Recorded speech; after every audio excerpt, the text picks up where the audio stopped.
Welcome back students to my class. और आज हम जो टॉपिक कवर करने जा रहे हैं उसका नाम है ऑप्टिकल फाइबर कम्युनिकेशन।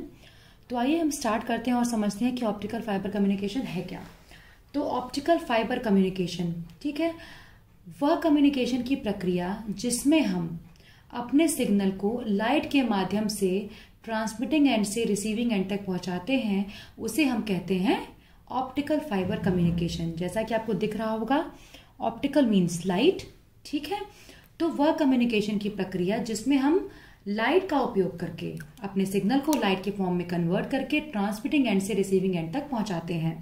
कम्युनिकेशन का मतलब आपको पता है, मेथड ऑफ एक्सचेंजिंग इंफॉर्मेशन। तो a type of communication in which the signal is transmitted from the transmitter to the receiver via the optical fibre cable, ठीक है। The channel is optical fibre cable. जब भी आप communication की बात करते हैं तो आपके पास तीन इंपॉर्टेंट सेक्शंस होते हैं। पहला है ट्रांसमीटर, दूसरा है चैनल और तीसरा है रिसीवर। तो जो चैनल हम इस पर्टिकुलर कम्युनिकेशन सिस्टम में यूज करते हैं वो हमारा चैनल क्या होता है, ऑप्टिकल चैनल होता है। मतलब वो उस चैनल में सिग्नल हमारी लाइट के फॉर्म में ट्रेवल करती है। This is your optical fibre communication. Optical fibre cable का हम इस्तेमाल करते हैं जिसको हम ग्लास के थ्रू कंस्ट्रक्ट करते हैं, मैन्युफैक्चर करते हैं। ये एक हमारा सिलेंड्रिकल फॉर्म का एक स्ट्रक्चर होता है जो कि डाइइलेक्ट्रिक वेवगाइड बनाता है और हमारे सिग्नल को ट्रांसमिटिंग एंड से रिसीविंग एंड तक पहुंचाता है। किस पे? ऑप्टिकल फ्रीक्वेंसीज का इस्तेमाल करके। तो आइए अब हम आगे बढ़ते हैं और जानते हैं कि किस प्रकार से अपने सिग्नल को हम इसके थ्रू सेंड कर सकते हैं। तो सबसे पहला ब्लॉक है आपका इंफॉर्मेशन सोर्स। ये वह ब्लॉक है जिसमें आपका जो सिग्नल होता है वो इलेक्ट्रिकल फॉर्म में होता है, यानी जिस सिग्नल को आपको ट्रांसमिशन कराना है। फिर हम उसको देते हैं इस इलेक्ट्रिकल ट्रांसमिट पे, जहां पे हमारे उस सिग्नल का क्या होता है, मॉड्यूलेशन। फिर ऑप्टिकल सोर्स में हम यूज करते हैं लेजर या एलईडीज, ठीक है। Light amplification by stimulated emission of radiation या लाइट एमिटिंग डायोड, ये हमारे ऑप्टिकल सोर्सेज होते हैं। और ये क्या करते हैं, इनका मेन काम होता है इलेक्ट्रिकल सिग्नल को ऑप्टिकल सिग्नल में यानी लाइट के फॉर्म में कन्वर्ट करना, ठीक है। तो ये तो हमारा हो गया क्या, ट्रांसमिटिंग एंड, ठीक। अब ये है हमारा चैनल। तो चूंकि हम ऑप्टिकल फाइबर कम्युनिकेशन की बात करते हैं तो हमारा चैनल क्या होगा, लाइट के फॉर्म में होगा। इसीलिए हम ऑप्टिकल सोर्स का ब्लॉक लगाते हैं ताकि हम अपने सिग्नल को इलेक्ट्रिकल से ऑप्टिकल फॉर्म में कन्वर्ट कर सकें और उसे चैनल के थ्रू भेजने के काबिल बना सकें। फिर ऑप्टिकल फाइबर केबल के द्वारा हमारा सिग्नल ट्रेवल करता है और कहां पे आता है, रिसीवर सेक्शन पे। रिसीवर सेक्शन पे अब चूंकि हमारा मेन मोटो था सिग्नल को लाइट के फॉर्म में ट्रांसमीटर से रिसीवर तक पहुंचाना, जो हमने कर दिया। तो अब हम क्या करते हैं, ऑप्टिकल डिटेक्टर्स में पीएन फोटोडायोड, पीआईएन फोटोडायोड का इस्तेमाल करके वापस इस ऑप्टिकल सिग्नल को इलेक्ट्रिकल सिग्नल में कन्वर्ट कर देते हैं। फिर इलेक्ट्रिकल ड्राइव में उसका हम डीमॉड्यूलेशन करते हैं और फिर डेस्टिनेशन पे हमको पुनः अपना इलेक्ट्रिकल सिग्नल अपनी ओरिजिनल फ्रीक्वेंसी पे प्राप्त हो जाता है। यानी कि ऑप्टिकल फाइबर कम्युनिकेशन में एट बोथ द एंड्स, या तो वो ट्रांसमीटर हो या तो वो रिसीवर हो, हमें किसकी आवश्यकता पड़ती है, इलेक्ट्रिकल इंटरफेसिंग की, ठीक है। चलिए तो हम अब डिस्कस करते हैं कि क्या ऐसी जरूरत पड़ी कि हमने ऑप्टिकल फाइबर कम्युनिकेशन को इस्तेमाल करना शुरू किया, ऑप्टिकल फाइबर केबलिंग की डिजाइनिंग शुरू की।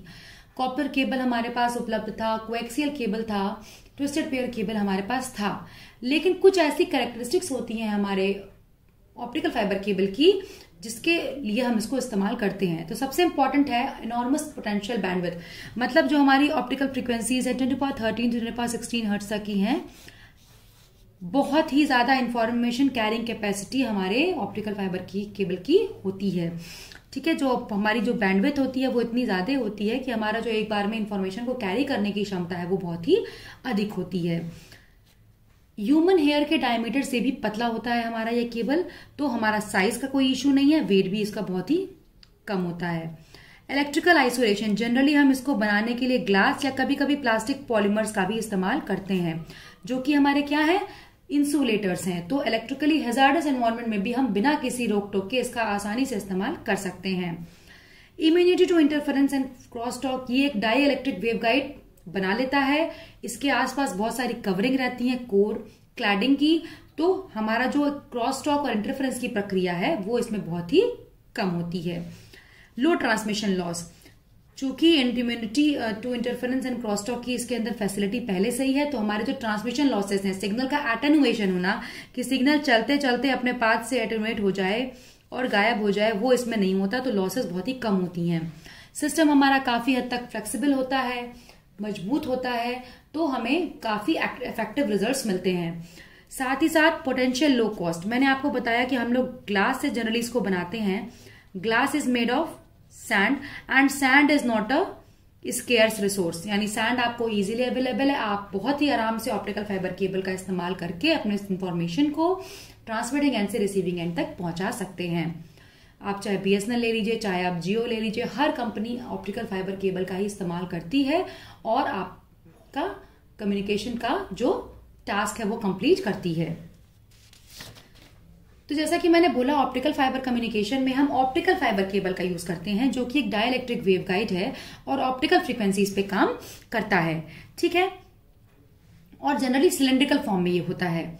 ये क्या करता है कि इलेक्ट्रोमैग्नेटिक एनर्जी को जो है लाइट के फॉर्म में कन्वर्ट करता है। ठीक है, लाइट के फॉर्म में अपने सरफेसेस के अंदर ही कन्फाइन कर लेता है, और जो उसकी सिलेंड्रिकल स्ट्रक्चर होती है उसी के एक्सिस के पैरेलल ही वो सिग्नल को लेते हुए जाता है। जैसे अगर मैं बात करूं तो अगर आप ये देखिए, ये आपका ऑप्टिकल फाइबर कुछ इस प्रकार का होता है। ठीक है, अब इसी एक्सिस के पैरेलल आपकी सिग्नल जो है प्रोपोगेट होती हुई जाती है। ठीक है, तो ये आपका सिग्नल यूं प्रोपोगेशन करता रहता है आपके फाइबर के अंदर। ठीक है, तो ये क्या करता है, आपकी जो इलेक्ट्रोमैग्नेटिक एनर्जी होती है उसको लाइट के फॉर्म में करता है कन्वर्ट, और फिर सरफेसेस के अंदर ही गाइड करते हुए पैरेलल टू द एक्सिस वो सिग्नल को अपने डेस्टिनेशन तक पहुंचा देता है। तो चलिए अब हम बात करते हैं कि ऐसी कौन सी प्रक्रिया है, ऐसे कौन से प्रिंसिपल ये काम करता है कि लाइट जो है इसी के अंदर कन्फाइन होती चली जाती है, वो बाहरी एरिया में नहीं जाती। तो ये तो हमारा है कोर रीजन, ये आउटर कवरेज होती है, ये होती है क्लैडिंग। उसके ऊपर भी एक होता है प्रोटेक्टिव जैकेट, ताकि हमारी जो लॉसेस हैं वो ना हो सकें। तो ऐसा कौन सा प्रिंसिपल हम यूज करते हैं जिसके थ्रू हमारी जो लाइट है वो अंदर ही अंदर कन्फाइन होती चली जाती है। तो इसके लिए सबसे पहले ये समझना जरूरी है कि जब भी कोई भी लाइट रे, हमारे पास दो डाइलेक्ट्रिक्स हैं, ये उनका इंटरफेस है, ये डाइलेक्ट्रिक X, ये डाइलेक्ट्रिक Y, ये यहाँ पे उनका इंटरफेसिंग हो रही है। ठीक है, N1 is greater then N2। जो रिफ्रैक्टिव इंडेक्स की हम बात करेंगे वो हमारा N1 ग्रेटर है एज कंपेयर टू N2। अब हमारी लाइट रे जब क्या होगी, डिफरेंट रिफ्रैक्टिव इंडेक्सेस के डाइलेक्ट्रिक्स के इंटरफेस पे इंसिडेंट होती है at angle greater than the critical angle, तो ये जो लाइट है ये पुनः अपने ओरिजिनेटिंग माध्यम में वापस चली आती है। ठीक है,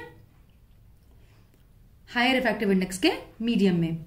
तो इसी हमारे फिनोमिना पे हमारा ऑप्टिकल फाइबर केबल पे वर्किंग होती है। क्या कि जब भी हमारे पास दो डाइलेक्ट्रिक्स हैं, दोनों के इंटरफेस हैं, ये हमारा दो रिफ्रैक्टिव इंडेक्स का मीडियम है N1 और N2, तो जब भी हमारी light ray higher refractive index के मीडियम से इंसिडेंट होती है, इंटरफेस पे पड़ती है, और अगर angle of incidence is greater than the critical angle, तो हमारी ये लाइट रे पुनः अपने ओरिजिनेटिंग माध्यम में, जिसमें वो ओरिजिनेट होती है, पुनः वापस चली आती है, और इसी प्रक्रिया के थ्रू लाइट हमारी यूं यूं ट्रेवल करना शुरू कर देती है। तो दिस इज द प्रिंसिपल जिसपे आपका ऑप्टिकल फाइबर केबल में लाइट प्रोपेगेट करती है। ठीक है, चलिए अब थोड़ा डिटेल में इसको हम पढ़ते हैं। तो सबसे पहले जानना यह जरूरी कि रिफ्रैक्टिव इंडेक्स होता क्या है।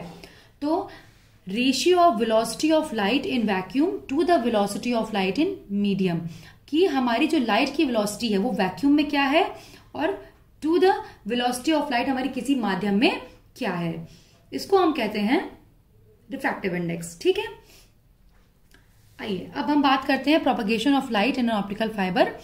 तो हम जब भी लाइट के प्रोपगेशन को हम एक्सप्लेन करने की कोशिश करेंगे ऑप्टिकल फाइबर केबल में, तो हम किसके थ्रू एक्सप्लेन करेंगे, रे थ्योरी मॉडल के द्वारा, कि रे हमारी जो रे ऑफ लाइट है वो किस प्रकार से प्रोपगेट करती है। ठीक है, अब हमें यह पता है कि हमारी जो रे ऑफ लाइट है वो ऑप्टिकली डेंस मीडियम, घने मीडियम में स्लो ट्रेवल करती है एज कंपेयर टू कम घने मीडियम में। ठीक है, तो आइए देखिए, ये हमारा दो डाइलेक्ट्रिक्स हैं N1 और N2, उनका रिफ्रैक्टिव इंडेक्स है। N1 है ग्लास, N2 है एयर, और N1 is greater then N2। तो अब हमारी जो लाइट रे है, जब हमारी लाइट रे इंसिडेंट होती है at the interface of the two dielectrics, तो एंगल ऑफ इंसिडेंस है हमारा φ1, और ये नॉर्मल से जो रिफ्रैक्टेड रे जाती है, एग्जिट रे, वो क्या बनाती है φ2। That is your angle of refraction and this is your angle of incidence. ठीक, अब स्नेल्स लॉ कहता है कि N1 sin φ1 equals to N2 sin φ2। ठीक है, तो यानी sin φ1 अपॉन sin φ2 यानी angle of incidence upon angle of refraction equals to N2 by N1। ठीक है, अब अगर हमारा एंगल ऑफ रिफ्रैक्शन 90 डिग्री है, ठीक है, और हमारी जो ये रिफ्रैक्टेड रे है, एग्जिट रे है, ये इस डाइलेक्ट्रिक के पैरेलल है, ठीक है, तो हमारा जो एंगल ऑफ इंसिडेंस है ये हो जाता है φc which is less than 90 degree, और this is the limiting case of refraction, और इसे हम कहते हैं क्रिटिकल एंगल। मतलब कि वह एंगल जिसपे हमारी जो लाइट रे है वो डाइलेक्ट्रिक्स के इंटरफेस पे इंसिडेंट होती है, और तब हमारा जो रिफ्रैक्टेड रे है वो डाइलेक्ट्रिक के पैरेलल चलता है, और एंगल ऑफ रिफ्रैक्शन अगर 90 डिग्री हो जाता है तो उस केस को हम कहते हैं लिमिटिंग केस ऑफ रिफ्रैक्शन, और उस समय जो हमारा एंगल ऑफ इंसिडेंस है वो क्या हो जाता है φc। ठीक है, वह एंगल ऑफ इंसिडेंस जिसपे हमारी जो रिफ्रैक्टेड रे है वो डाइलेक्ट्रिक के एक्सिस के पैरेलल हो जाए और एंगल ऑफ रिफ्रैक्शन 90 डिग्री हो जाए, तो उसे हम कहते हैं क्रिटिकल एंगल। ठीक है, अब वह एंगल ऑफ इंसिडेंस जिसपे हमारी जो कि क्रिटिकल एंगल से ज्यादा होगी, हमारी लाइट क्या होगी।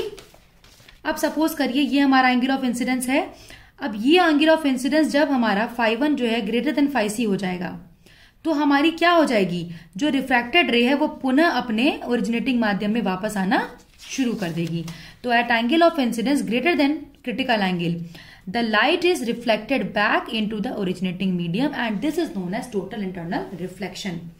हम ऐसे एंगल पे अपनी लाइट को इंसिडेंट करें कि वो क्रिटिकल एंगल से ज्यादा हो, तो हमारी जो लाइट रे जो इंसिडेंट हो रही है वो पुनः अपने ओरिजिनेटिंग माध्यम में रिफ्लेक्ट हो जाती है, तो और इसे हम कहते हैं टोटल इंटरनल रिफ्लेक्शन, की हमारी लाइट हमारे ओरिजिनेटिंग माध्यम में टोटली रिफ्लेक्ट होके अंदर आ गई, और इसी प्रक्रिया को फॉलो करते करते पूरी हमारी रे वेव गाइड के अंदर ही ट्रेवल करती रहती है। जैसे कि मैंने आपको बताया था, ये देखिए ये हमारा ऑप्टिकल फाइबर है, अब हमारी ये एक्सिस हो गई। अब हम ऐसे पे एंगल ऑफ को इंसिडेंट करें, ठीक है, ठीक, कि जो हमारी लाइट रे है, ठीक है, वो अंदर ही अंदर प्रोपागेट करनी शुरू हो जाए, उसे हम कहते हैं TIR का phenomena, that is your total internal reflection. तो दो फैक्टर्स इंपॉर्टेंट हैं। सबसे पहला कि एंगल ऑफ इंसिडेंस, जिस एंगल पे हम लाइट को फाइबर में डाल रहे हैं, दिस इज, ये हमारा क्रिटिकल एंगल से ज्यादा होना चाहिए। दूसरा, लाइट हमेशा हायर रिफ्रैक्टिव इंडेक्स के से इंसिडेंट होती है लोअर में जाए। ठीक है, समझ में आई बात, कि light is incident on the lower index from the higher index. Higher index से लाइट लोअर इंडेक्स की तरफ अगर इंसिडेंट होती है तो हमारा टोटल इंटरनल रिफ्लेक्शन की प्रक्रिया होती है। तो ये दो फैक्टर्स हैं कि आपका एंगल ऑफ इंसिडेंस हमेशा जिस एंगल पे आप लाइट को फाइबर में डालोगे वो क्रिटिकल एंगल से ज्यादा होना चाहिए, तो लाइट आपकी टोटली उसी में रिफ्लेक्ट होगी जिस माध्यम से वो आई है, और लाइट जो हम इंसिडेंट करते हैं वो हमेशा हायर रिफ्रैक्टिव इंडेक्स से लोअर पे हम इंसिडेंट करेंगे, तो TIR का फिनोमेना कंप्लीट होगा और हमारी लाइट रे प्रॉपर प्रोपगेट करेगी। अब दो एंगल और हैं जो कि आपको समझना जरूरी है। तो एक्सेप्टेंस एंगल, वह एंगल मैक्सिमम जिसपे हमारी लाइट रे फाइबर में इंटर करती है, ठीक है, वह मैक्सिमम एंगल जिसपे हमारी लाइट रे फाइबर में एंटर करे और प्रोपगेट करती हुई चली जाए proper, this is your acceptance angle denoted by theta A. ठीक है, वह एंगल वह मैक्सिमम एंगल जिसपे आपकी लाइट रे फाइबर में एंटर करे और प्रॉपर तरीके से प्रोपागेट होना चालू कर दे, this is your acceptance angle. जिसपे हमारी जो फाइबर है वो एंगल को, वो रे को एक्सेप्ट करे, ग्रहण करे, this is your acceptance angle. Numerical aperture क्या है? Light capturing ability of optical fibre, कि हमारा ऑप्टिकल फाइबर कितनी एफिशिएंटली लाइट जो उस पर डाली जा रही है आगे प्रोपेगेट कराने के लिए उसको कैप्चर करने की क्षमता रखता है, this is your numerical aperture. Light capturing ability of an optical fibre, कि आपका जो ऑप्टिकल फाइबर है केबल, वो कितनी ही एफिशिएंटली लाइट को कैप्चर करता है। भाई हमने लाइट डाल दी, ये जरूरी तो नहीं है कि लाइट पूरी तरह से प्रोपेगेट होकर अंदर चली ही जाए, तो कितना अच्छा हमारा ऑप्टिकल फाइबर केबल होगा कि वो लाइट को पूरी तरह से कैप्चर करे और आगे प्रोपेगेट करा सके। ठीक है, दो तरह के फाइबर्स हमें पढ़ने हैं। पहला है स्टेप इंडेक्स फाइबर, जिसमें हमारा स्टेप चेंज होता है, ठीक है, एक्सिस से। दूसरा है graded index fibre. Step index fibre दो प्रकार का होता है, single mode and multi mode. Single mode में केवल सिंगल फ्रीक्वेंसी ट्रेवल करती है, मल्टी मोड में बहुत सारी फ्रीक्वेंसीज एक साथ ट्रेवल करती हैं। ग्रेडेड इंडेक्स में मल्टी मोड चलता है केवल। ठीक है, तो आई होप सो स्टूडेंट्स आपको आज का लेक्चर समझ में आया होगा, आप इसको स्टडी करिए। मिलते हैं फिर अपने नेक्स्ट लेक्चर में, तब तक के लिए थैंक यू।